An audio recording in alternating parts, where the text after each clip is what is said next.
with Advance OU being the most popular old generation, and you watching this video, you probably have some semblance of an idea, at least, of what the tier generally looks like. Not just the popular Pokemon, but the archetypes and team styles that are used, how these Pokemon come together to form synergy, how they work.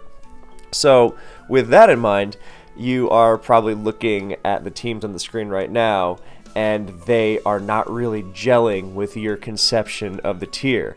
You know, you recognize the Pokemon, of course, but you're kind of wondering, wait a second, that's not, what would fly in the Smogon Premier League today? In some of those Pokemon, you're like, wait, what? Is that a Dusclops on a team labeled Standard Stall? And the other team, is that a Venusaur? So, where did all this come from? Well, it all started when I was at one of my weekend basketball games recently. And let me tell you, I am an excellent defensive player because Smogon Stall propaganda has burrowed its way so deeply into my brain that I just have no other way to approach life itself. Anyway, so I stuffed this guy real good because it's one of my favorite activities on and off the court. And I was getting ready to take advantage of the fast break that my amazing defense had generated. Yeah, that actually applies to Pokemon, so useful life lesson once again. You're welcome. And as I was getting ready to do this, my body just crumpled to the floor as I was overtaken by a telepathic transmission from another dimension. It was none other than my best buddy, Ryan Gosling. And he said, Kev, first of all, I want to congratulate you on that amazing block. It really inspires my own game. It's like that episode of the Boondocks where Riley just destroys everyone at All-Star Weekend, but on defense instead of offense. And I didn't think anyone could bring that kind of power to real life, but look at you. That's the first thing. The second thing is that I am currently battling beings beyond human comprehension. And my only chance of survival is if you give me a rich, detailed history of Advance OU in chapter format based on era, starting with the Netbattle era, when Advance OU was the current generation, when you didn't say, oh, let's play Gen 3 OU, you just said, let's play OU. Also, would you mind telling me what Advance OU means? Why is it called that? Why is it not Ruby, Sapphire, Emerald? So, because I would like to see him in future projects, and because I guess, it's kind of a burden, but, what are friends for if not bailing each other out in stupid situations like this? Then we are going to get into it. I also must thank the many advanced players I reached out to help me with this video, because I know I'm a dinosaur in Pokemon terms, but there are players even older than me, if you can imagine, because I only came around during Gen 4. So I was not around when Gen 3 OU was current. I was playing the Gen 3 games on my Game Boy non-stop, but I was not on Netbattle. And for those wondering what Netbattle is, it was the simulator of the day. Pokemon Showdown did not come around until well into Generation 5. So, I reached out to several players from that era who are around, whether they've been around or they came back, whatever. And I found, a bunch of these teams are public knowledge, because when I was first getting into competitive Pokemon, I would read about the years before me. So I have a very good idea of what the metagame was like at the current gen. But this is the prologue to this Advanced History series, because this is the part that I personally cannot tell you about in great detail, because I was not there for it. I have a good idea of it for sure, because I've read a lot about it, I've talked to a lot of players, but there's only so much you can get from someone who wasn't actually there for it. So a lot of these teams I've collected, they are public knowledge, but I also reached out to several of these players to ask various questions, and also to get more teams that you would only know about if you were there for it. Which is a concept I'm familiar with, because I'm also a dinosaur, and I've seen this happen with many metagames. And there are many teams that are popular, and many battles that are popular, or not just battles, but players that are popular and extremely good, and they don't really get documented anywhere. And so they kind of get lost to the sand streams of time. Yeah, that was poetic and beautiful. So it's best to hear it directly. You know, because I remember, for example, in Generation 4, like, this is not written on the forums anywhere, but after Salamence was banned, then, you know, there were whispers, Heatran's next. You know, I was probably just, you know, rumors and nonsense, but that was a thing going on for like a week, and you would never know if you weren't there for it. So I was asking for those details from the players themselves. So Fear, Ostamatidos, M-Dragon, whoever else there is that I'm sorry I can't forget, but I think those were the main three. And they gave me a bunch of teams. A lot of these teams were documented on the forums and they are public, but I went around asking for more. So first of all, let's answer that question. What is Advance OU and how far back does this go? So Advance OU means full 386, as in that is how many Pokemon are in the game. Obviously, we're not, you know, counting Ubers here, but that is the complete number of Pokemon in the game. And that is with the release of Emerald, Fire Red and Leaf Green, Colosseum, and XD. And that includes not just the Pokemon available, but the moves available. Like, for example, Zapdos did not get Baton Pass until XD. So we're talking that metagame.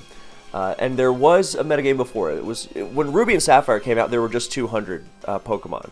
And there were many differences. Like, for example, Metagross did not have Explosion, and things like that. So we're not talking about that metagame. We are talking about the metagame that existed then that is functionally the same metagame as now. You know, the Pokemon are the same. You know, okay, there are little differences, like, you know, Baton Pass is more limited, and Cacturn is banned, and things like that. But no, by and large, it is the same metagame. You know, you could take, when we're talking about the standard teams, we're not talking about the Baton Passes and the Cacturns of the world. We are talking, you know, you could functionally take Superman from back then and still use it today, you know, with little tweaks. So I hope this is enjoyable for you in many different ways. For example, I think I've noticed in the tournaments over the years, one way to look for, you know, the best strategies is just analyzing, oh, well, what's the metagame like right now? But it helps if you have a greater conception of what the metagame used to be, because then you can see what the metagame right now, or what's popular right now, what people might be overlooking or might be forgetting. It's like, hey, why are all these teams that are used right now completely destroyed by Calm Mind, Roar, Suicune, or Super Rachi, for example? Those are two examples off the top of my head. Not from Netbattle, but from my time. So, yeah. Alright, so, the first thing to remember about the Netbattle era is that it was played on the Netbattle simulator, and that means that there were some bugs that were part of the metagame. And the most notable one is that substitute blocked rapid spin. So when you have this in mind, then this is why Fortress is quite rare, and why rapid spinning in general is rare. And you had sets like Sub Tyranitar and Sub Flygon used a lot more commonly. I think even Sub Skarmory was used sometimes. And then it kind of developed to the point, which is kind of a recurring thing in many generations, but where a lot of the top players would say, why would you even bother spinning? Skarmory is so good, and the spinners kind of suck, and it's just way more of a pain than it's worth. And, you know, this has been returned to even in the era after you're no longer playing on old Netbattle. Once Netbattle Supremacy came around in 2010, then you have a metagame where substitute no longer blocks spin, but it still comes to that dynamic very often. Like, you know, why bother spinning when spikes are just so powerful? So this is why, as different as the metagame was, it still is going to be at its core sand and spikes. Now, some little details that I have received from the players themselves. I believe it was Gene, or G80, Groudon80 back then, that he was saying, because I was on his SPL team one year and I was asking a bunch of annoying questions. And he was like, yeah, things like, early on in 386, Tyranitar was actually avoided because players were worried about Sandstorm harming their own team members. You know, because when you come from Ruby Sapphire 200, then you've got things like Salamence and Milotic, and you're just like, well, I don't want sand rubbing into my choice band Salamence. You know, a dilemma is still faced by players today. So, stall teams were very popular, and here, the first team we see on the screen, and don't worry if you have me on in your car or something. I would never let you down. So the first team you see here, Zapdos, Skarmory, Dusclops, Claydol, Blissey, Suicune. Now, the specially defensive Zapdos on this squad was not always there, but we'll get to that in a second. And here you see this team is almost GSC-esque in how it is just pure walling. I mean, yes, it has the wind condition into Calm Mind Suicune, but it is just pure passive damage without the Sandstorm. And the most defining characteristic of Advance is that Sandstorm dictates the longevity of the metagame at large, because yes, Suicune is bulkier than Swampert, but Swampert has a million times more longevity than Suicune because of its Sandstorm immunity. Oh, before I forget, why is it called Advance OU, you wonder? Well, because it's the advanced generation, as in, that was the marketing for the anime, and it was played on the Game Boy Advance, and the leap forward from Gen 2 mechanically was so drastic because now you have abilities, natures, no more maxed out EVs, so you have to pick between being really bulky and hitting really hard and being really fast. Things of that nature. And because at first it was just Ruby and Sapphire, and then it was Ruby, Sapphire, Emerald, and then it was Fire, Red, and Leaf Green. Emerald came out first. Yeah, of course it did. Ruby, Sapphire, Emerald, and then Fire Red and Leaf Green, and Coliseum, and XD. And there's so many games. I don't think there's ever been another generation with as many games that tie into the core series. Gen 4 had Mystery Dungeon and Pokemon Ranger and stuff like that, but it didn't have Battle Revolution didn't really introduce new Pokemon. Everything was already available. And so you had all these games coming together that would affect the metagame a little more. It's not nowadays, I guess it would be a DLC thing or something. But it's not like when there was an event, Volcanion, in Gen 6, that people went, oh, well, now Volcanion is part of the metagame. It's part of an event. But no, this was coming from so many different games. So it was just easier to just, rather than say Ruby, Sapphire, Emerald, Fire Red, Leaf Green, Coliseum, XD, just call it all Advance. Anyway.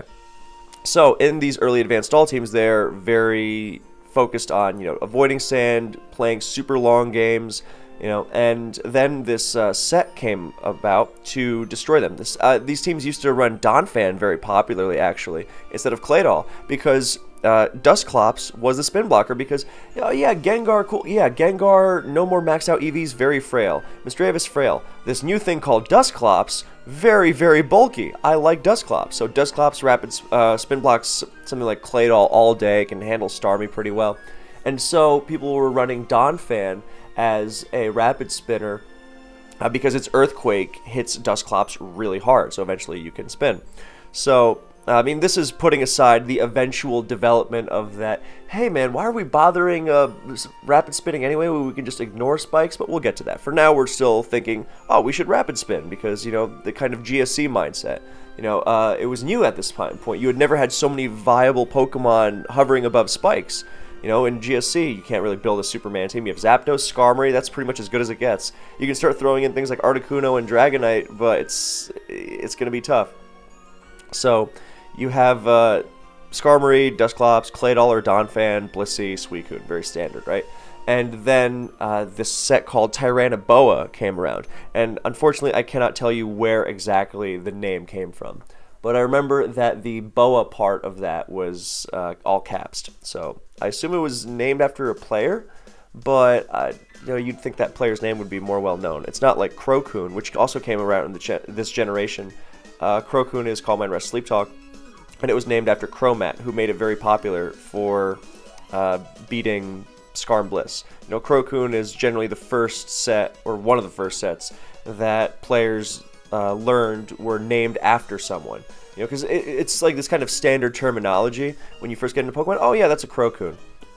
But now it's, and then eventually you learn, oh, it was named after a guy named Cromat. Okay. Yeah. Now, I don't know if people still learn about Suicune or Crocoon that way, but that was definitely the case for my generation. So, so this Tyranitar set was Sub, Focus Punch, Crunch, and Thunderbolt. Because you think, oh, Suicune was it? Oh, never mind, Thunderbolt. Or even Thunder sometimes, but usually Thunderbolt does the job. Also Slam Scarm. With Sub, you are protected from status from Dusclops and Blissey, and you have 101 HP Sub, so Blissey can't even Seismic Toss and break it, and then you Focus Punch that. Donphan or Claydol get crunched pretty good. And then, believe it or not, specially defensive Zapdos comes around on these stall teams to counter Tyranitar. Zapdos T-Tar counter sounds funny, but hey, that's what it was. So just your standard specially defensive Zapdos that continues to get used now. And then there were other variations, like I believe Chaos had a version of this team that had DD Salamence in the last slot to clean up late game. Like, oh, this 5 Pokemon stall core is pretty good against most things, and now my DD Ments will clean up late game. That's the fast break to finish the opponent off. So, but yeah, that was the stall thing. And then eventually players get into that whole Superman thing. But before we dive into that whole Superman thing, I also want to mention that something that has been touched on by people like M Dragon is that there wasn't really there was the Smogon community, but there were also many more sub-communities than there are now. So you had, and a lot of it was by country actually. There was a German advanced metagame with different rules. They limited Baton Pass. The French metagame did things like banning Jirachi and Celebi and some other stuff I don't remember. There was an Italian metagame. I don't remember the rules for that. There were things like that. But even besides rule set, it was Smogon, yes, but then there was also a site called PokeRealm, I believe, and there were these clan wars, and that's how players like Husk and G80 came over to Smogon, and helped. And eventually Smogon just became like the big thing. But with all these little sub-communities, then there wasn't one place. Like now everything is like on Smogon or, Smogon adjacent. Like even the non-Smogon tournaments like Advanced Invitationals like Callus's Tour or the Gym tournament. Then those are still, the blob of competitive Pokemon is still very Smogon adjacent. I mean, it's played on the Smogon simulator, for God's sake, so... with that in mind, in this early stage, where competitive Pokemon was obviously not as popular on the internet as it is now, then you had these you had a sense of a general metagame. Of course, that's what this whole video is about. But you also had you didn't have it as defined, and I would say this is not just because of the metagame itself, or sorry, because of the smaller communities, but also because current generations are just like this. So.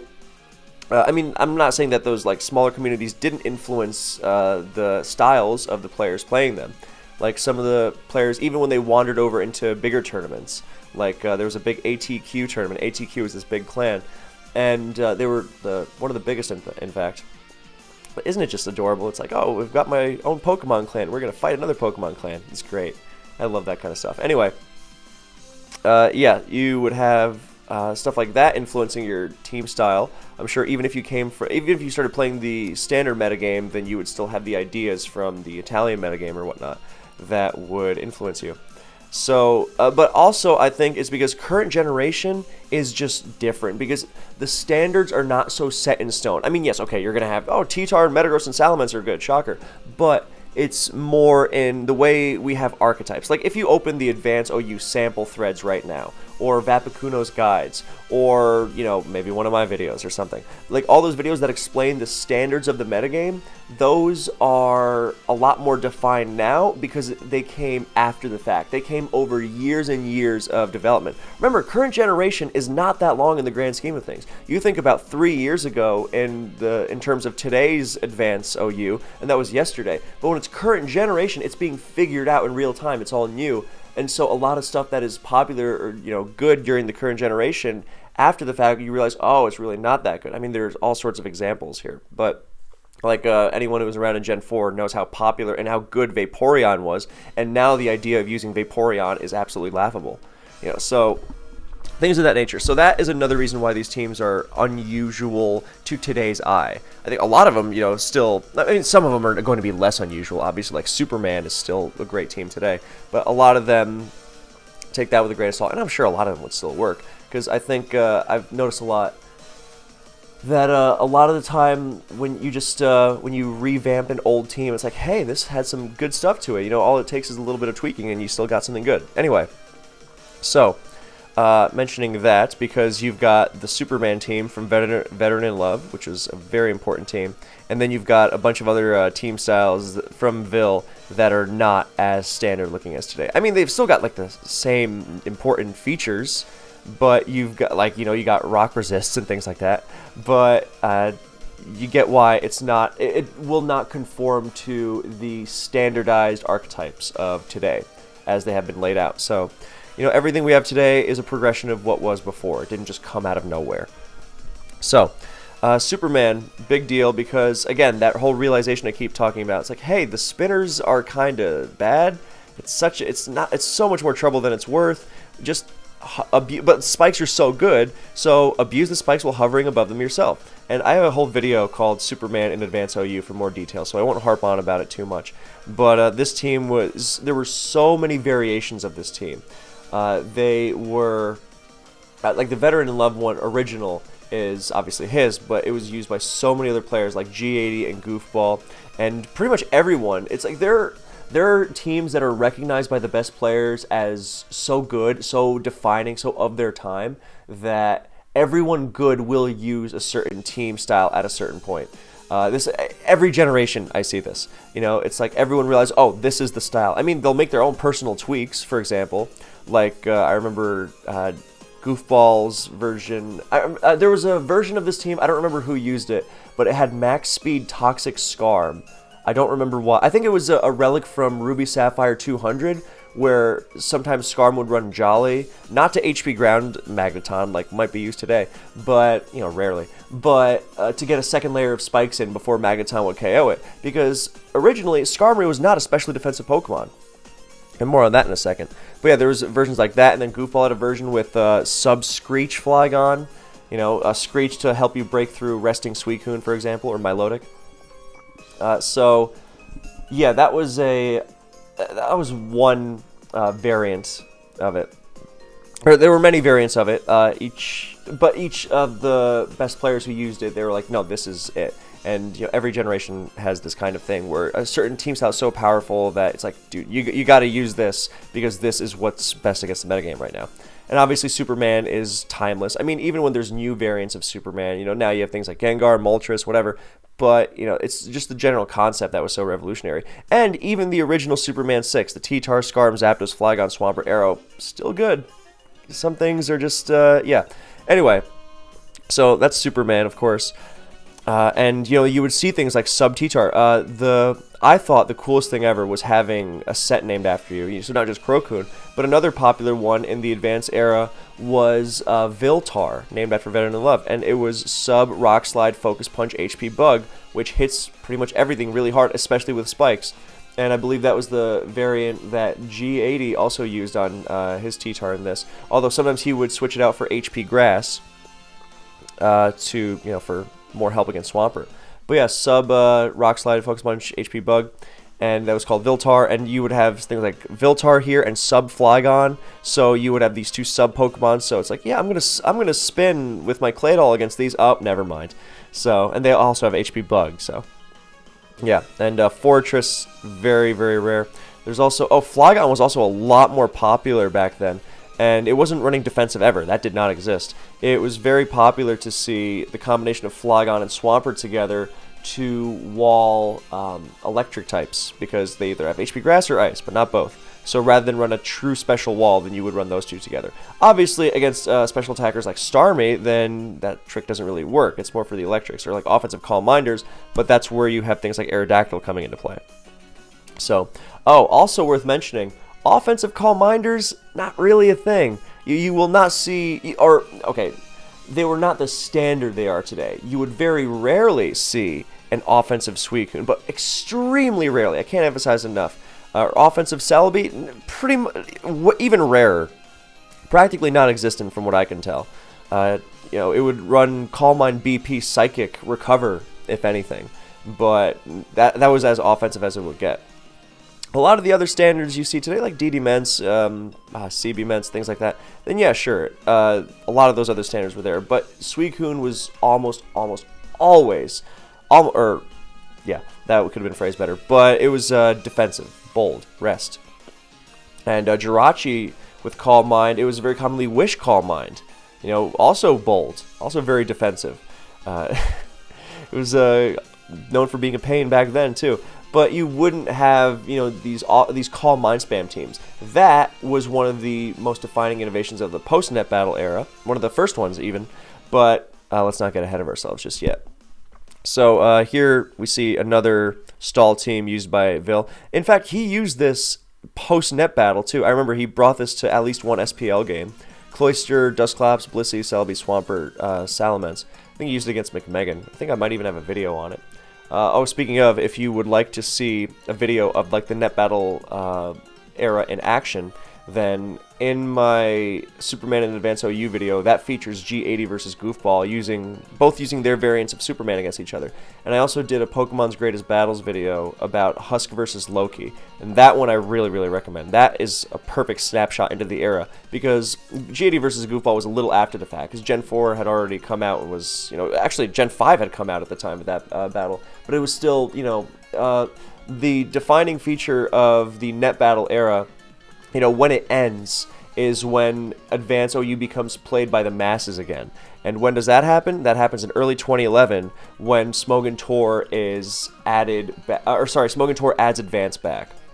Because during, Smogon Tor was supposed to be the most recent 3 generations of OU, and when the tournament came into existence, you just had Gens 1, 2, and 3, easy. Then Gen 4 came out, and Gen 4 was played on Shoddy Battle, and that simulator, a very aptly named simulator, and Shoddy Battle only had support for Gen 4, so it was shifted to DPP, OU, UU, and Ubers. And then when Gen 5 came out, we moved to the simulator Pokemon Online, which had support for Gen 4 and 5, so it reverted back to Gens 3, 4, and 5 again.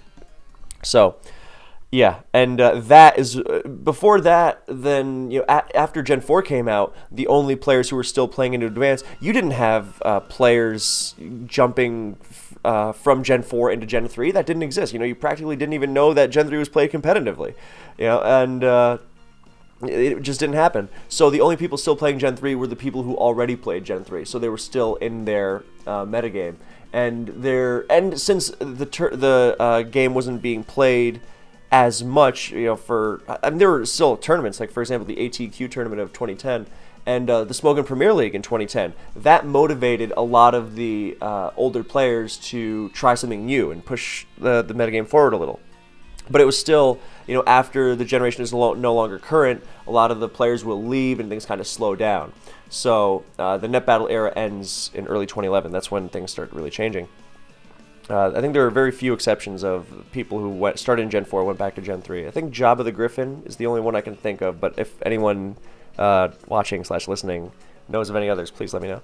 Anyway, so we're in this era of, up until 2011, from 2000, the mid-2000s to 2011, because I don't remember the exact dates of, I think XD came out in 05, 06? I remember when I played, I was like 11, so I think so. So I think it was around 05. So yeah, 05 to 11, or 05 through 10, let's say. So you're not going to see a lot of offensive Suicunes, but there are some experiments.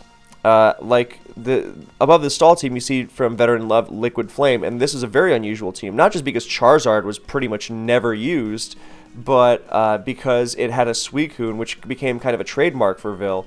And there is a video of this on YouTube. It's Vil versus Goofball, and it was for the first Smogon Premier League, and it features this Suicune OHKOing a T-Tar from full health with Hydro Pump, which is very, very, for the old Netbattle metagame, that is extremely unusual. For it to be modest and Hydro Pump, it's like, I remember someone in the chat goes, that's a strong Suicune.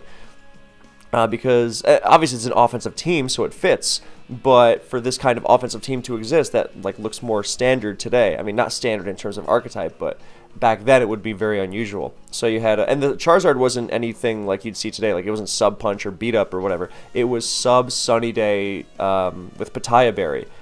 So because I think the last it was Fire Blast and either I think Overheat was the last because he used it as a pseudo explosion. But you had that clearing the weather and destroying Blissey, alongside the Boom, Gengar, and the Dugtrio. And then you had the 3 Booms actually alongside the offensive defensive core, Snorlax and Metagross. Mixed Metagross, I believe. But yeah, this was a kind of offensive team that, or no, I'm sorry, it wasn't this exact team that was used in that video I just mentioned, but it was an updated version of it. It had Jolteon and DD Mets, but it was the same idea with the Suicune, Snorlax, Metagross. So Yeah, that's this is another big one. And the team above it, and so after the team above Liquid Flame here is titled 4 Booms 2 Boosters, Snorlax, Forretress, Gengar, Metagross, Suicune, T-Tar. That is actually the team that Goofball uses against Vil in the video I just mentioned. So I'll see if I can link all these videos in the pinned comment. I should be able to. I just have to go back and re-listen to this and make sure I have it. Anyway, so yeah, here you see some more experiments. And the experiment here is not Forretress on a stall team trying to stall. It's more Forretress as a spiker that can also blow up. Why Cloyster? You know, it can switch into Metagross. My guess is that it would switch into Metagross better, because obviously Cloyster does not resist Meteor Mash and loses health or does not gain health in Sand, and you don't want your offensive Suicune to be your Metagross answer, because then you will lose your offensive Suicune and you will not have it defensively and you will not have it offensively. So here's another team from Vil, sub DD Tar. I'm not sure what the sub was for, because if it's sub, then you're not having HP Bug, so you don't really gain anything out of the blocking Claydol or something. But I assume it was more for Seismic Tosses and status from Blissey. So kind of like a taunt that turns Blissey into that, but you get to keep a sub out of it. I'm not sure. Maybe it also had synergy with the fact that there's a Venusaur, which is an unusual Pokemon today, and it was back then as well. But if you put something to sleep and you can set up a sub and a DD, that's my guess anyway. And the rest is, you know, spikes. You have Regice, Swampert. You know, Regice is the special answer, Zapdos. Now, here we see the team called Mike Jones from Loki. And this, the video I mentioned, where the Pokemon's Greatest Battles, where it's Loki versus Husk, then that this is the team that Loki used there, and this is the team. It was a very famous team, Mike Jones. In all caps. That was very important, but everyone knew it by that name. You know, I kind of miss when teams had. Forgive me, my old man moment, but I remember when teams were known as not just that person's team, but they were known by a certain name. There's a lot of personality to it. Anyway, so Mike Jones, all caps, is another example of the spikes abuse style. You know, here you've got a Gengar, Scarm, Milo, Swampert, Flygon, and then a DD Tar to clean up at the end. And obviously you've got the Swampert Flygon combination again, but what makes it very notable here is that you've got the dual bulky waters, because, and this is why I'm glad that there's input from Loki himself, because it's like, oh, well, dual bulky waters, I wonder what that's about.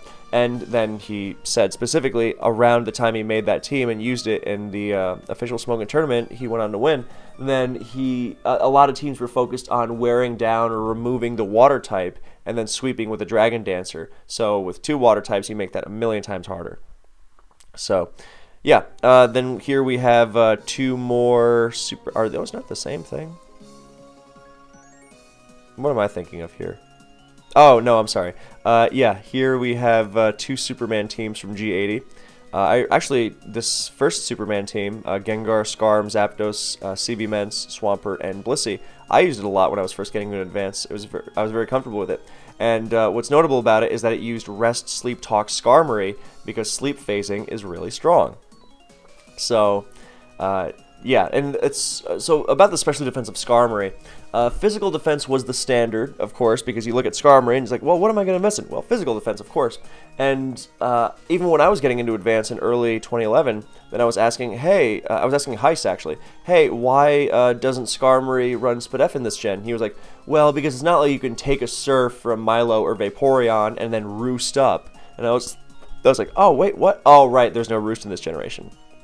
So, and Scarm sets. I mean, now we know Scarm is one of the biggest protect spammers, but that did not used to be the case. It used to run Rest very often. So, you don't want to get forced into Rest by special defense. But then eventually people realize, oh, Spadef Scarm, I mean, it already takes physical hits well. And Spadef means you can't really threaten it as much with Hydro Swampert, or Metagross HP Fire, things like that. And you are able to spam Protect and Toxic, but that would come around post-Netbattle. But yeah, even Loki's team has Light Screen Milotic specifically to support Skarmory and getting layers against Hydro Swampert or Mixed Metagross, or protecting it from Magneton temporarily, which, by the way, is a great strategy even now. Light Screen plus Skarmory is wonderful. Use it on Zapdos, Celebi, Milotic, whatever. It's great. Anyway, so yeah, this Gene team is another great example of this style. I don't remember the second Superman style team he used, but if I had it there, I assume I got it from... Did I get it from Fear? Let me check. I think I might have. Yeah, I have a bunch of comments from Fear that I will get to later. So we have an address from someone who was actually there. Yeah, so the Superman 2, I mean, here you see more of the same. Oh, it's basically the same style as the first one, but with Flygon over Salamence. I remember G80 was a big fan of Flygon because it hits everything decently, in his words, and heals very well over the course of a longer game. And what's really interesting, if you want to talk about old perspectives, is that Choice Band, remember, CB is the only choice item, so it wasn't thought of as a choice item in the kind of dichotomy we might look at it today, but he literally said, I prefer leftovers to Choice Band. As in, like, because usually it's not like oh, Choice Band, it's like leftovers versus Lumberry is something you might think of, but you might not think of choice item versus, you know, non-choice item. And if you do, it would be choice item versus, like, I don't know, Life Orb or Expert Belt or something. But not, you know, the longevity of leftovers. So I thought that was a really interesting, different kind of perspective. And the point is that you still hit everything really hard, and with leftovers you heal up on good switches. And yeah, I think that says a lot about the player mentality back then. So now we move on to Husk. And remember, Husk is another one of the best players. And I have several of his here, apparently. And here we have the first team... No, sorry. The third team here, labeled Husk 3. That is the team he used against Loki in that official Smoking Tournament battle that I made the video on. And so, it's, again, more, you know, Skarmory stuff. You see a lot of Skarmory here because... There's one thing that hasn't changed over the years, it's that Skarmory is amazing. I mean, there were some brief periods where people were like, is Skarmory even that good? And then, you know, people remember, oh, right, it's Skarmory, so yes. So, but yeah, we'll start with the first one, yeah. So, I remember this team being used... I don't remember where I saw it being used, but I remember it was, I think it was Ace Matador who was messing around with it. I think it had something cool like light screen Claydol. I'm not sure what for specifically, but I remember thinking that was interesting. And other than that, it's here we are seeing a Rapid Spinner, but for use on a more bulky team. So, yeah, here we've got, again, more of the Scarm, T-Tar, Zapdos, sure, but now you got the more aggressive spin on it because you have 3 Pokemon that have Explosion as well, so you can... really control the pace depending on the game. So, and you've got the dual... Like, neither of Metagross or Claydol are, like, true rock resists. Well, they are, but, like, on their own, they can get overwhelmed. But together, they're much more reliable. And a team I wish I had put here, actually, that I'm just remembering now, is this second Superman team that Gene had was Scarm, Blissey... No, it didn't have Blissey. It was Scarm, CB Metagross, Flygon, Regice, Suicune. And I remember the logic was specifically, I have Metagross, I have Flygon, I have 2 Rock Resist, so I would rather use Suicune's Sweeping Potential over the Rock Resist of Swampert. Yeah, Scarm, Metagross, Flygon, Regice, Suicune, and there wasn't a T-Tar, I remember that. Oh, Zapdos, yeah. G80 was a huge Resthog Zapdos spammer. I remember he considered it the second best Pokemon in the generation. Broken Zapdos. Anyway, so yeah, the second Husk team, I remember something that a lot of players would stumble upon, but this was definitely a creation of his. And here you've got, you know, on this first team, you've got mostly the physical assault of T-Tar, Metagross, Claydol, you know, balanced out by the Zapdos and Regice on the special side.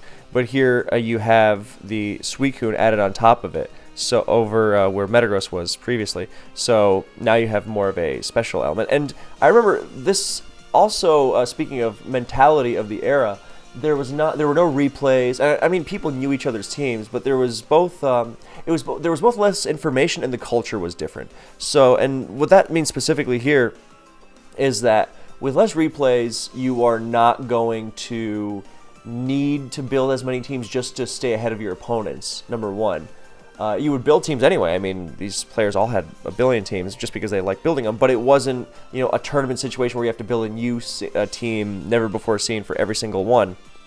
And number two, the cultural thing meant there was a kind of pride. I mean, I know this sounds like, Latin to someone who might have come up in the current era, which is, and I don't want to make it sound like there were all these like prideful samurai types that would rather, that were all about honor and fair play, and that they would never be mean or anything. I mean, there was a lot of nastiness back then. Apparently, it's funny to think about because I know all these guys as like very very old. I'm sorry, but apparently like they had a very raging youthful fire to them when things got but the honor was more about, it was less about the end result, as in I won, you lost, and more about how the game was played. And this especially extended to the teams used, because it wasn't about, oh well, I know my opponent likes Regice, therefore I will use 5 Metagrosses or something stupid. But it was more about, I want my team, the team I built, to beat the opponents, to beat that guy's team. Because it was very much a boys' club back then, unfortunately. Except I think there was one player named Natalie who like came out of nowhere and like destroyed everyone en route to winning. Or was it Chelena? Or was it 2? I think there were very, very few back then, sorry to say. And they were extremely good. I think it was Chelena who just destroyed mostly everyone. Anyway, whatever it was, the very, masculine pride here was that, continue here.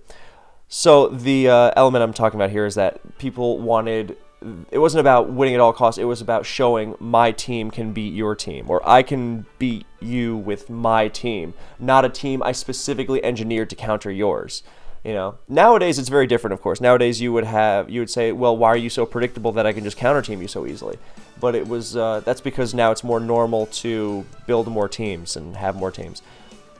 And back then it was less about, you build a team, take on the metagame, and yeah. So true counter teaming was rare, and like the people who would do it were kind of looked down on. It was like, what are you doing? Why do you have to resort to this? So yeah. Then we have this third Husk team, and then we go to another team of Lokis. This one, I believe, was also made or used in SPL 1 in several games. Like even a tournament like SPL, which now is open information and building never-before-seen teams for every generation every week. That's not actually how it works, but that's how people think it works. And Loki said he used this team 2 or 3 times in the same SPL season. Yeah, this was a CB Meta Cloister thing, with Cloister designed to come in on double switches away from Metagross, as Meta would lure in things like bulky waters that Cloy would set up on. And another metagame note from Loki was that, why Cloister for your spikes? Look at all these Scarms we've been seeing. Well, this was around the time that double trap teams were very popular. So Dugtrio, Magaton, like Make has a team that we're going to be seeing very soon. That was very popular in that sense. And Cloister would really, really mess with those teams very easily. And then other than that, you've got things like Gengar, Curse Swampert, Wish Blissey, and a modest Zapdos, because again, the Zapdos set of the era was specially defensive Rest Talk, but this one was more modest, so experimentation, cool. Here, this is just a classic team from Warthog. I believe this is a very, very early use of Calm Mind Blissey. But what's very interesting is how this team anticipates a lot of the Smogon Tour era. And like M-Dragon had a team with 2 CB rocks as well, in Arrow and T-Tar, and Calm Mind Bliss was the standard then. But other than that, you've got Arrow, Scarm, Gengar, Pert, Blissey, and T-Tar. I mean, that could be used in any era. But yeah, so the a lot of making good teams, and this is not just limited to Advanced, is not about making things no one has ever seen or even conceived of before, but just taking and making little tweaks specific to your style. And Calm Mind Bliss here becomes more of a threat long-term alongside Spikes, as opposed to a more standard support set, which could get stalled out more easily. So anyway, Scar Mag, this is a style that wouldn't really take off as a metagame standard until well into the post-Smogon Tour era. But with Skarmory, I mean, it's kind of funny to see how, like, nowadays we'll look at strategies like, oh, I'm a genius for thinking of this, and then you realize someone thought of this, 15 years ago just by looking at the game the same way. And I realize I feel the need to stick up for the older generation sometimes, because a very popular mentality is to act like these old metagames with these unoptimized teams compared to, today. How these were a bunch of cavemen who didn't know what they were doing, and it was easy and nonsense, and how, today's players are geniuses, and back then they were all idiots. Yeah, so I think this is demonstrably untrue, but I felt the need to mention it there because of Skarmag being used here, and the idea is, hey, Skarm is super busted, and I hate facing other Skarm. Instead of using Superman, what if I just forcibly remove the other Skarm with a Magneton, and then had a bunch of Pokemon that abused the lack of Skarm, but I also had my own Skarm? What an advantage, Because even nowadays, one of the things about using Magneton is, well, you remove Skarmory, but then you are facing its spikes, and you are using a bunch of, not as good Pokemon, and so you use Skarmory. The best way to beat Skarmory is other Skarmory, right? I made a video called why Skarmory is like challenging T-Tar for the #1 spot in Advance or something like that. But the point is that Skarmory is the best way to beat other Skarmory, so when you use Magneton, it's not to use a non-Skarmory team, it's so that you have the advantage of having Skarmory while the opponent does not have Skarm. And potentially Magneton can even trap opposing Skarms, but that's less the idea here on Noobster's team, which won the official Smogon tournament. And alongside the Skarm Mag, you've got a bunch of Skarm or Pokemon that dislike Skarm. So Curse Lax, Calm Mind Leech Celebi, Swampert, I think it might have had a Curse. He might have had 4 setup Pokemon, I'm not 100% sure. And then of course the DD Ments. So yeah, now another team style here, we see this special attackers plus Dugtrio plus Spikes. Excuse me, that team was just so cold I had to sneeze. But it's a team style that, a lot of people, it's another one of those team styles that's so standard that everyone's used them at some point, Like this team was built back in Netbattle, it could have been built during the Smogon Tour years, could have been built yesterday. It's timeless. Suicune, Skarmory, Gengar, Blissey, Dugtrio, Claydol. I mean, sure, the little details change. Like during the Smogon Tour era, it would have been a Calm Mind Bliss, very likely. So you have 2 Calm Minders sweeping alongside the pressure of Skarm, Gengar, Dugtrio. But still, it's great. And the team that Make was really known for when I was coming up, because it was getting spammed a lot in Smogon Tour. I believe Blue Wind used it in Smogon Tour finals against Kevin Garrett. And it was just, a very known team in general, was this dual trap team. You've got the defensive core of Milotic and Celebi alongside the dual trappers. They shut down the offensive stuff, and the defensive stuff is going to be pressured by the dual trappers, in addition to CB Ments alongside Magneton, pressuring everything. And honestly, even Dugtrio is a pretty decent CB Ments partner, alongside Magneton, of course, because you can't be dealing with Skarmory, but Dugtrio alongside Mag also helps you against things like Jirachi and Metagross, so 1 less Pokemon to absorb HP flying, or removing T-Tar in the similar vein. And I believe this Celebi used Baton Pass, also used Leech Seed, but it used Baton Pass to help get the trappers in. And then you've got the Curse Snorlax to clean up. And another dual trap team, this one very much from the current generation, from a player named Carl, and this one is very similar, but it's got Salic Heracross, or Mopcross, named after Mop. M-O-P stands for Master of Pokemon, everyone just calls him Mop. And yeah, so dual trap plus Heracross, because hey, you're removing Skarmory, and what better way to... I mean, Heracross is the biggest reversal Pokemon, and I don't literally mean the move reversal, but in terms of making comebacks. Whatever defensive shortcomings your team has, Heracross, yes, has no defensive utility, but it has the... between Swords Dance and Huge Stab, or Huge Base Power Stab, and Swarm for Megahorn, it has the strength to make going all in on it worth it. Obviously, then it misses Megahorn and you cry, but still. Because a lot of sweepers in Advance, they don't have that factor. Like, let's call it the King Gambit factor, because that's in vogue at the time of this video, where King Gambit is so strong that, you'll be down 6-1 and then you win 1-0 because King Gambit kills everything. Obviously, King Gambit, gains its strength from Supreme Overlord, from the ability that literally makes it stronger if... for each teammate that's fainted, and for anyone who's an old generation player who doesn't keep up with Generation 9, they're like, wait, what? Did you just say it gets stronger for each teammate that faints? And it's like, yeah. How could that go wrong? Anyway, so that kind of concept is not so foreign to modern players, but for old generation players, then like Heracross is one of the few threats that can actually do this kind of thing. Yeah. Here's a team from a player named Black Leather Jacket. It's just like a very unusual team because, again, it doesn't really fit into our conception of any archetypes today. And those archetypes are used for a reason. But again, during this looser time period where, and during the current generation as well, you'll see this, regardless of the generation, you'll see these looser team structures because everything is less defined, so you're not as, after the fact, after the generation is no longer current and the lines are drawn more clearly, then you see these kinds of teams way, way, way less. Because at that point, once the metagame slows down and, a lot of the player base has moved on to the next generation, then the players that remain are really, really focused and they carve out a more definitive shape. During current gen, it can be kind of the Wild West. It can kind of go in all sorts of directions, where stuff doesn't get used necessarily because it's good, but its unpredictability is what makes it scary. Not consistent, but scary. So, but yeah, this kind of team, I mean, it's not exactly the wildest team ever, but I remember it is a mixed Snorlax. So you got the Celebi-Milo combination again. These teams we're looking at now are in the Celebi-Milo combination, or Celebi-Milotic combination section, because that was a big one. And you got those with Dugtrio again, Gengar, T-Tar. I think the T-Tar was mixed of some sort. But yeah, this, or sub maybe, DD. But the Snorlax was very, very mixed, with Fire Blast and Self-Destruct. Tauros, here he's got a CB, Chaos as a CB Tauros team here. I believe the Celebi had Reflect to guard it against Dugtrio, as well as things like CB Ments. So, I mean, this is a simple set of physical attacker, spikes, good core, Celebi-Milotic again, Dugtrio cleaning up random things, and then the Metagross, I'm not sure if it's agility or I don't think it is. Agility Metagross was not popular because, in this time period, the metagame is slower, and you don't really, yes, you can agility, yes, you can DD, yes, you can outspeed everything with Aerodactyl, but that's not necessarily enough to actually do something in terms of power, as opposed to the more harder hitting current generations.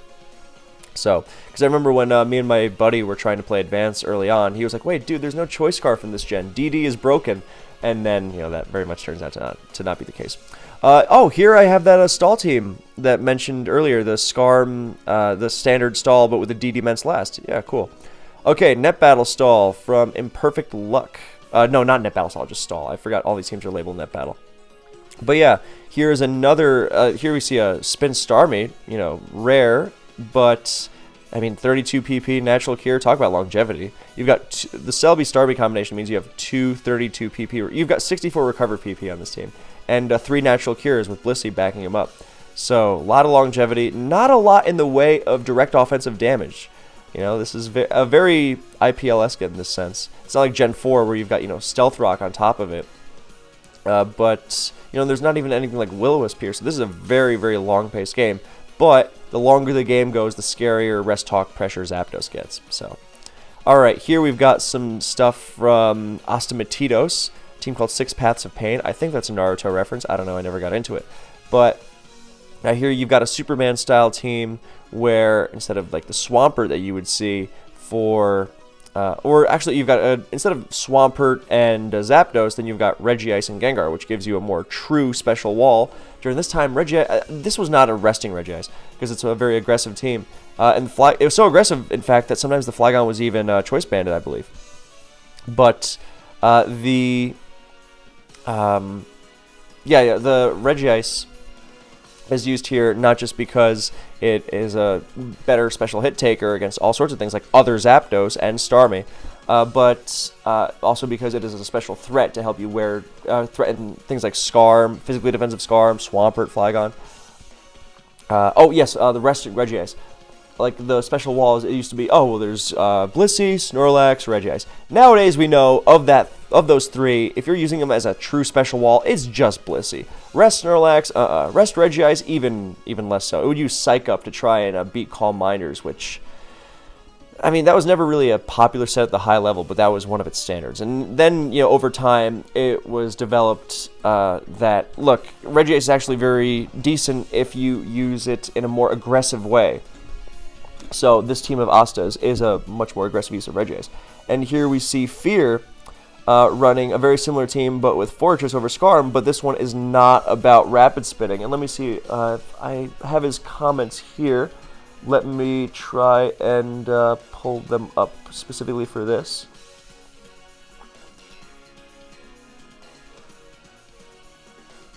Yes, okay, here it is. Sorry, my computer's being slow. Oh, no, that's another one. But, yeah, it's, as you see, it's very similar.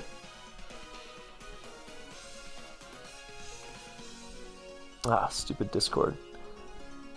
Alright, you know what? I'm going to take a bathroom break because it's about time for that. And I will be back and I will find it. So, BRB.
Alright, I'm back with the information. So, first is actually information about the Astamatitos team. His team had HP ground Skarmory, so the Skarm we now know as YOLO Skarm was actually used all the way back then. So, as for the Fear team, it has the Spinless Fortress, but it's all not even about exploding, because the problem with Explosion Fori is that you don't really have a way to break through normal resist a lot of the time, as opposed to something like Cloyster. So here it's all about team support, because this Fori is Earthquake, HP Bug, Spikes, Zap Cannon, so even Paralysis support. T-Tar is very unusual, Crunch, Flamethrower, HP Grass, Rock Slide, which is a precursor to the Pursuit T-Tar that would become popular later. And this is a team that Fear used to get top 4 in Smogon Tour. And so this is an example of, a team that is less conforming to the archetypes again, because you still had, even back then in this looser metagame, you still had the defining team styles. You had the Superman teams, you had the Trap teams, you had, DD spam, things like that. You had the hardcore stalls. So, this is going outside of that territory exactly. So, and this Flygon is indeed, this Flygon is the choice band one. Yep, so, okay, so there's that team, and then there's Spinless Fortress 2, which has an unusual Jirachi set. This is Modest, Ice Punch, Fire Punch, Psychic Wish, so lots of experimentation. And the same Fori set, talk about a precursor to today's strategies. Nowadays, you will see Spinless Fortress plus Claydol a lot, and this is being used way, way, way back when. And of course, you also have the standard of the time of Resthog Zapdos. And funnily enough, Resthog Zapdos of this era wasn't even always Roar like it would be today. It was often HP Grass, just so you would completely counter Swampert with it. And then the last Pokemon on this team in this is DD Double Edge T-Tar. Yeah, the note from Fear I have here about Spinless Fortress 2 is that he wanted a DD Tar sweep with this team, and he wanted this for a lot of the variations of Jirachi lead teams he had. And so, you would you would use this kind of Jirachi set to rip through checks like Claydol, and then your T-Tar finishes off stuff in the late game. And he directly cites a good team with a similar game plan was Loki's Taunt DD-Tar team, aka Mike Jones. So, moving on to pre-Gale of Darkness. This is a really wacky team. No, sorry, we're not getting to that one yet. I'm going through the Discord logs. Okay, so this Houndoom team.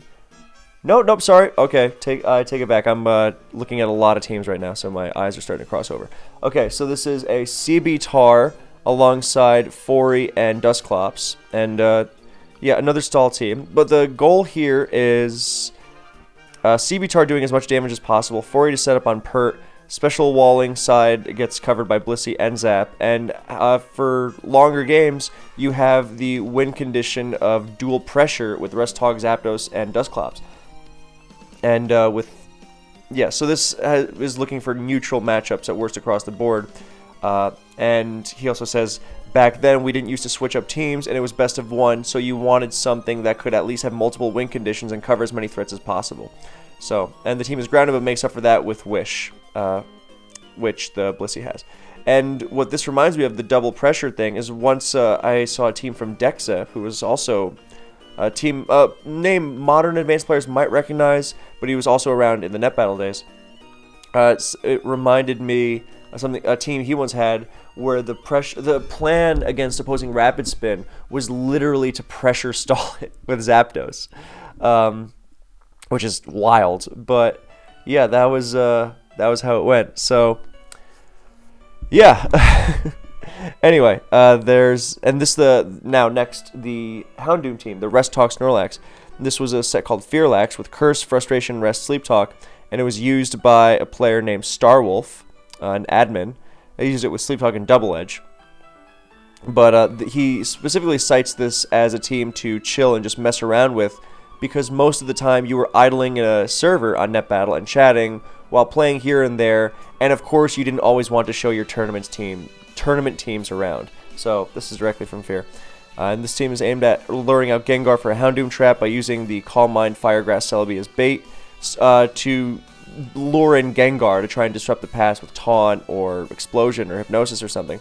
So Celebi BPing into Resthog Zapdos, and you can't counter a Resthog Zapdos with the Calm Mind pass because it will stall it out with pressure.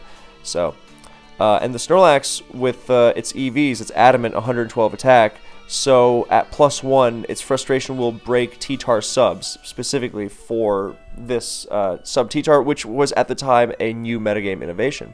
So, and the Snorlax KO'd a lot of T-Tars, becoming notorious for doing so.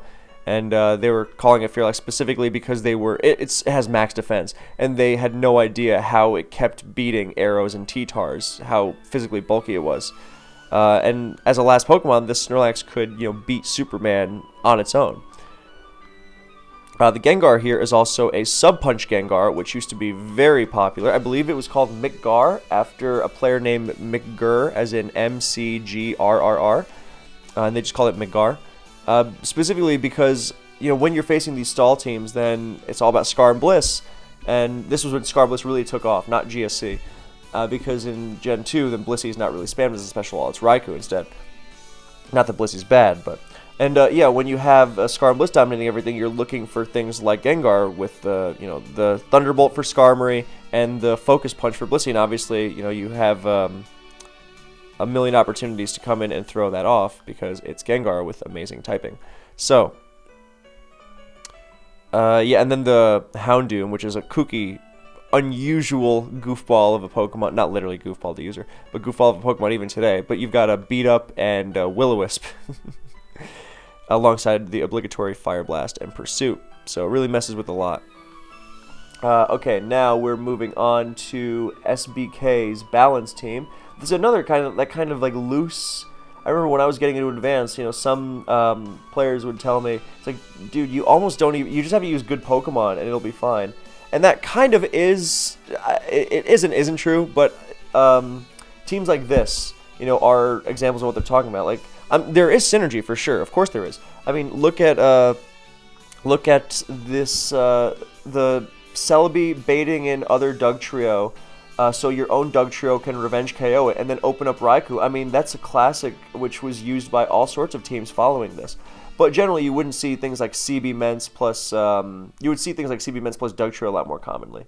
But yeah, again, more Celebi, Milotic, and Dugtrio alongside Ments and Metagross, and then the Raikou finisher. Raikou used to be a big threat. It used to be one of the scariest, most defining threats in the tier. And then I remember when Raikou kind of fell out of favor, it was like a big deal. It's like, wait, are you saying Raikou isn't good?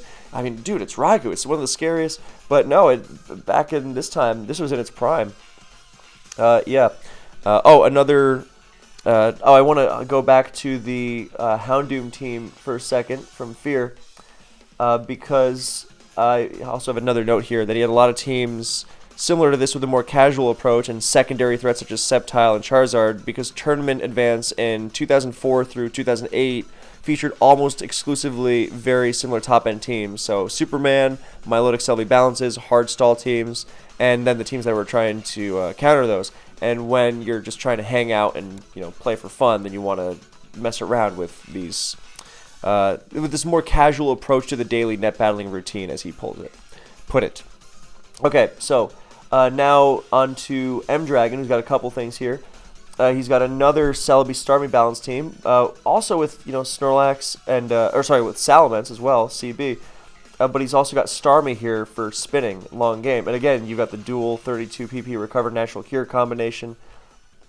Yeah, this is the kind of team that likes going the long game. Again, like the hyper offensive styles that are more popular today, like say Calm Mind Spam, which is one of the most iconic advanced play styles and has been for a long time. Like that just doesn't exist right now. So you see this kind of play style on all sorts of teams, even the hard hitting ones, where you even in the battles from this era, if you go and look up old Netbattle battles, then you'll see there a lot of these early games are them just kind of feeling each other out and seeing when to get their opportunities, and you don't have this whole set up, aggressively sacrifice yourself and sweep thing that's very popular and successful nowadays. So and this next TSS team by M-Dragon, I mean, this is just the golden standard, the big five, T-Tar, Scarm, Gengar, Swampert, Blissey. Anyone who ever tells you this team isn't really good anymore is completely delusional and should not be listened to. And more people would say that than you'd think. But I don't know how much more this team needs to dominate Advance before, or this set of 5 Pokemon needs to dominate Advance before. Anyway, and then Zapdos patches up a million holes because it just counters everything, as it always does. And then this team, Seymour used this to win the ATQ tournament. It stood for Antiquity, I think. And this is a very measured CB Tar team. The idea is, look, CB Tar hits so hard, you just want to get it in over and over and over again. So how do you do that? You got the Wish Blissey, you got Leech Seed help from Celebi, you got Rapid Spin from Starmie, so that's it covered on the longevity front. Your defensive core is obviously great, so you can switch in on its weak points over and over, and it's even supported with Spike, so it's really impossible to switch into. It's like, oh, I'll use my Levitating T-Tar counters, and your Flygon gets Focus Punch, and your Celebi gets, your Claydol gets HP bugged, so, yeah, great team. And this is the kind of team, I mean, this team is, a decade and a half old or something, and it could still be used today. So, now, this Dragon Dance spam team you see above it, credit to both Imperfect Luck and Taylor, who independently use it. Then, I mean, you see, when you think Dragon Dance, you think Ments or T-Tar, and then obviously Gyarados pops in, not just because LOL I want more DD, but because of its unique ability to set up on water types. Now, Gyarados' other issues are very prominent, but this team was very, very successful in the tournament sphere, and is a good example of how Magneton offense was used. And there were other forms of Magneton offense as well, mostly in the form of Celebi SD passing. That's what, if you were going to use a Gilligros, it wasn't just I'm going to outspeed everything. It was I'm going to get a Swords Dance pass from Celebi, then I'm going to outspeed everything, and then that could be the game right there. And obviously, Celebi SD passing to something like a DD Tar Mets was also terrifying. When Advance was coming back to Smogon Tor, and the metagame didn't just suddenly shift into a new dimension.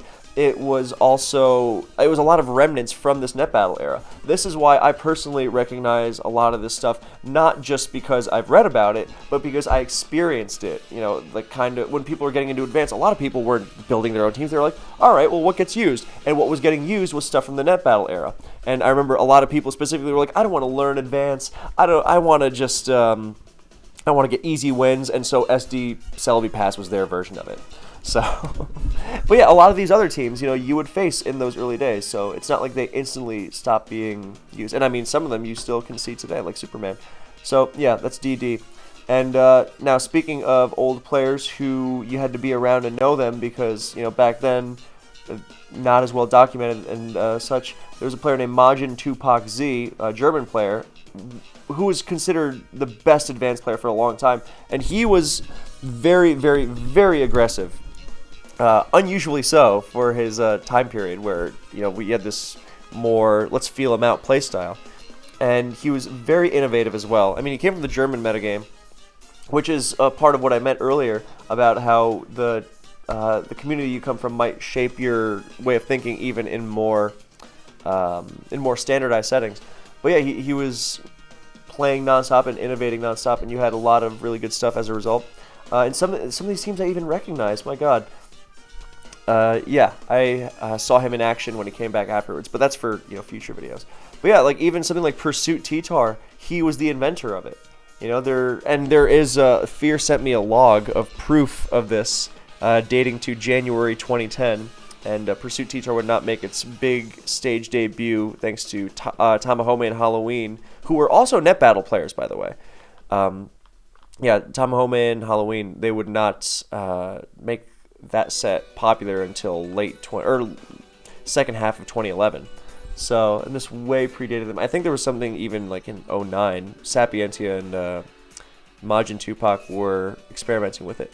But yeah, so Majin, these are just more teams that Fear had saved from his many, many logs battling against him. I am extremely glad he saved them. But yeah, this team, T-Tar, Magneton, Gengar, Swampert, Flygon, Snorlax, I remember Ginku using this team in tournaments a lot. It was like his go-to advanced team. And here we've got just more good stuffs, I think, is the VGC term for it. And honestly, it kind of applies. Mence, Water, Swampert or Suicune, Flygon, Celebi, Jirachi, Snorlax. And then lots of Menses. CB Mence used to be way, way, way, way, way more popular in advance, and when advanced with the current gen.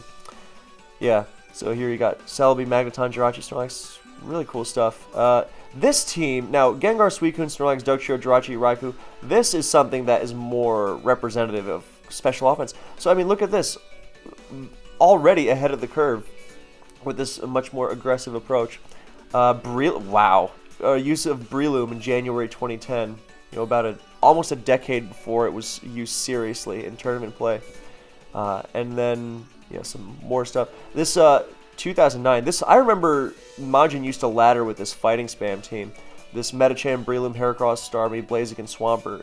And I mean, this one's like not a very serious team. I mean, good lord, facing this with the Super Rachi is just unfair. Because I remember the whole game he outplayed me when I faced him on ladder with it, and then I won because Super Rachi was just so good against it. And I was like, well, I did not earn that win. I just had a Super Rachi. But I mean, this kind of team is also terrifying. I think the Metacham is Salic Berry, so you knock it down to low health. Uh-oh.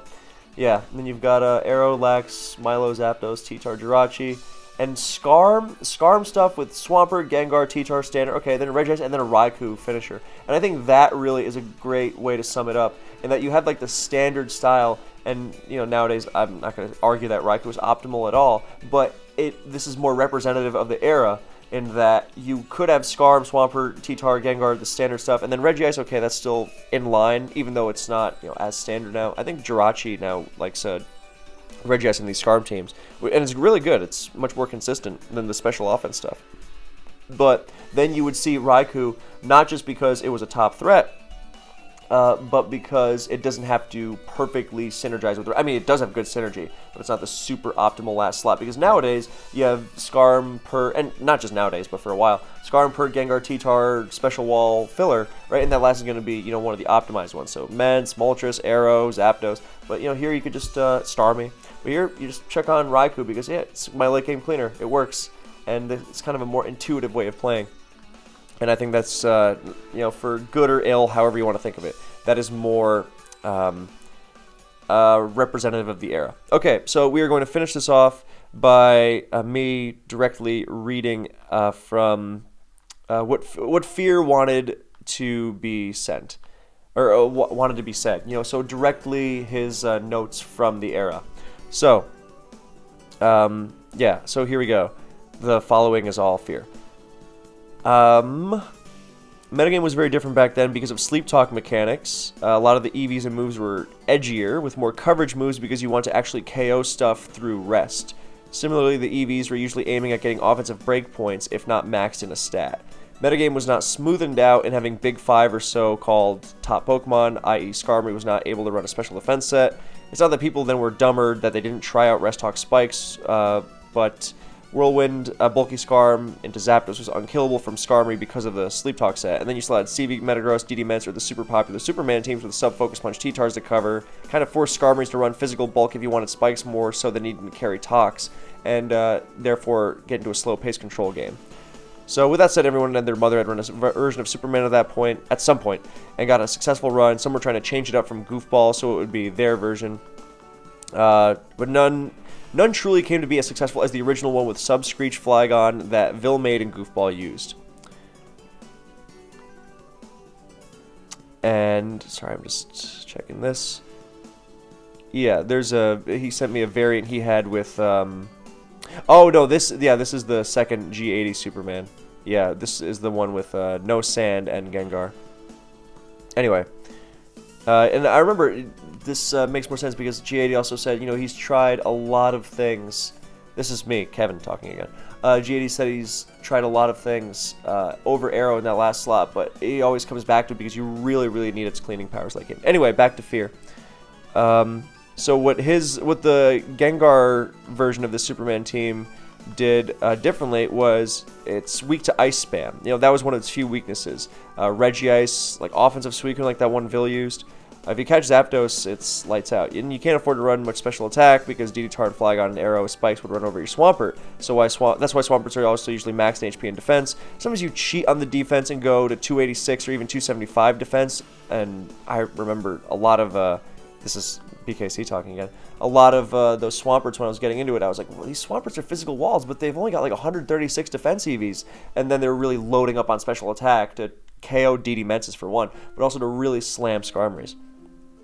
And yeah, with the rest of those, and with the special attack investment, then you have Milotic-esque Ice Beams. This is Fear again. But offensive Perts and offensive Waters in general weren't a thing back then. Yeah. We didn't really like truly exchanging teams either. You weren't getting copy-pasted versions of teams from people, so you kind of had to make it yourself if you want to. Make your own versions. Most of other teams I had were recreations or EV'd how I like or how I felt served my game pace. Yeah, there was also a Gengar Superman version instead of Aerodactyl that had better Spikes control, but almost always lost to opposing Spikes and Arrow teams because the pressure from that and Arrow and Flygon would eventually overwhelm you if you had Gengar over an Arrow of your own. So it never felt worthwhile to make Gengar one of the 4 flyers. You know, you had to have that Arrow in there. And yeah, the Wish Blissey on this Gengar Superman, the Sandless one with Arrow, allowed Pert to stay healthy and prevented the teams that wanted to break the original Superman with Ice Spamming and targeting the Zapdos Flygon Aerodactyl weakness. And this is also BKC again. G80 would. This is why G80 would run Rest Talk Swampert over the standard Protect. And for those who don't know, Sleep Talk worked like it does in other generations, 4 and onwards. Back then, we didn't discover that Sleep Talk is actually terrible in Gen 3 until 2015. It was a bug, and it wasn't just Netbattle either. It was on PO or Pokemon Online as well, and well into the Showdown years as well before it was discovered. So, yeah, so Sleep Talk was just regular, and that's why it was much more popular back then. Anyway, so back to Fear. Rest Talk Regice's dual waters were totally shut down by this variant. G80 had Rest Talk Pert, and he liked running dual roars because of Spikes and Gengar. Key Pokemon on Superman teams was always Zapdos, so if you had a Zapdos and you quote-unquote protected it, you could always somehow win the end, even against Blissey's thanks to pressure.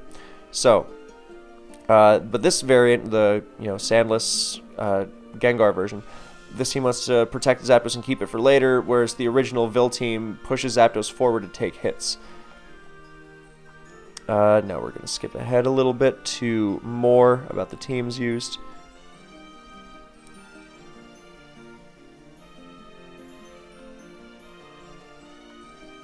Yeah, so casual gaming and Pokemon like Houndooms and Sceptiles were explored more outside of tournaments, which is why you won't really find them, because the teams that are archived publicly are the big ones, the ones that we've shown. So the ones that don't get experimented with as much.